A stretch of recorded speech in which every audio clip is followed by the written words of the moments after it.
দীর্ঘদিন ধরে সময় মতো মিলছে না বেতন, এমন অভিযোগ তুলে পুরসভার মূল ফটকে তালা ঝুলিয়ে বিক্ষোভ দেখালেন সাফাই কর্মীরা। ঘটনায় সপ্তাহের প্রথম দিন সাত সকালে উত্তপ্ত হয়ে উঠল গঙ্গারামপুর পৌরসভা চত্বর।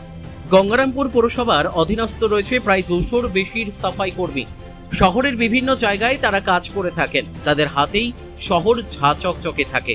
অথচ গত কয়েক মাস ধরে তারা বেতন পাচ্ছেন না বলে অভিযোগ। সময় মতো প্রাপ্ত বেতন না মেলায় দিন আনা দিন খাওয়া সাফাই কর্মীরা সংসার চালাতে হিমশিম খাচ্ছেন বলে অভিযোগ। প্রতিদিনের মতো সোমবার সকাল 6টা নাগাদ প্রায় শতাধিক সাফাই কর্মী পুরসভার কাজে যোগ দিতে আসেন। এরপরেই সাফাই কর্মীরা একত্রিত হয় পুরসভার মূল ফটকে তালা ঝুলিয়ে অবস্থান বিক্ষোভ শুরু করেন।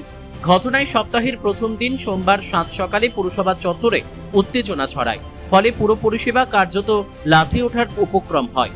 বিক্ষোভকারীদের অভিযোগ, বিষয়টি পুর কর্তৃপক্ষকে বারবার দাবি জানানো সত্ত্বেও বকেয়া বেতন মেটানোর কোনো উদ্যোগ নেয়নি। ফলে পরিবার চালানো, বাজার খরচ, এমনকি দৈনন্দিন জীবনে চরম অসুবিধার সম্মুখীন হতে হচ্ছেন বলে তাদের দাবি। দ্রুত বকেয়া বেতন মিটিয়ে দেওয়া না হলে আরও বৃহত্তর আন্দোলনের হুঁশিয়ারিও দেন তারা।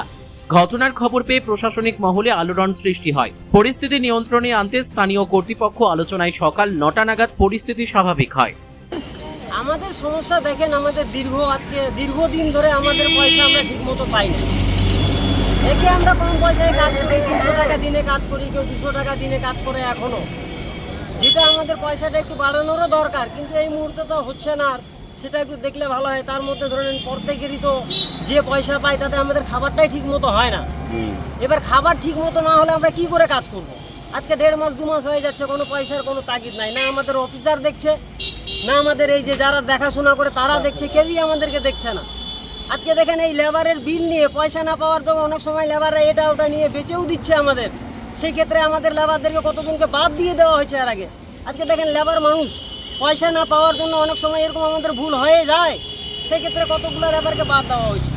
আর এখানে পৌরসভায় সবচেয়ে বড় দিক হচ্ছে এরা ইচ্ছাকৃতভাবে অনেক মানুষকে নিজের ভাবে বেশি পয়সা দিচ্ছে। আর আমাদেরকে দেখেন আমরা দীর্ঘ সময় ধরে কাজ করি, আমাদের দিয়ে কোনো সময় তাকানো হয় না। আমাদের যা বেতন তাই আছে।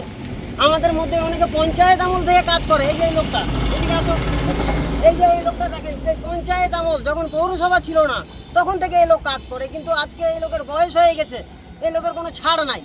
এখনো পর্যন্ত এই লোককে সেই জানোয়ারের মতো পরিস্থিতি করে কাজ করানো হয়। এইসব দিকগুলো তো দেখা দরকার। আমাদের মতো অনেক লেবার আছে যেগুলাকে সামনে কিছু সময় আগে বাদ দিয়ে দেওয়া হয়েছে। আমাদের অফিসার যিনি আছে তিনি তো কোনো কিছুই জানেন না, উনি জানেন না এগুলো বিষয়। তো দেখবে, উনি বলবে, সেটাও বলে না। তোমরা কি চাইছো কি এখন? আমরা চাইছি আমাদের পয়সাটা যেন ঠিক মতো ঢোকে। আমাদের কোনো মানে নির্দিষ্ট কোনো রাগ নাই, আমাদের পয়সাটা যেন ঠিক মতো ঢোকে, এটাই আমাদের। আর সবচেয়ে ভালো হয় আমাদের পয়সাটা যদি একটা মাসে সিস্টেম করে দিতে পারতো খুব ভালো হতো, তাহলে আমরা পয়সাটা একবার পেতাম। তোমাদের কি ডেলি ওয়াইজ টাকা দেয়? হ্যাঁ, ডেলি ওয়াইজ টাকা দেয়। আমাদেরকে ডেলি ওয়াইজই টাকা দেয়। এর মধ্যে কেউ 6000 টাকা পায়, কেউ হচ্ছে আপনার এখনো 5200 টাকায় কাজ করে। এই বেতনটাকে যেন একটু দেখা হয়। আমরা যেরকম 300 টাকা দিন পাই, আমাদের বেতনটা যদি একটু বাড়তি করে দিলে ভালো হতো।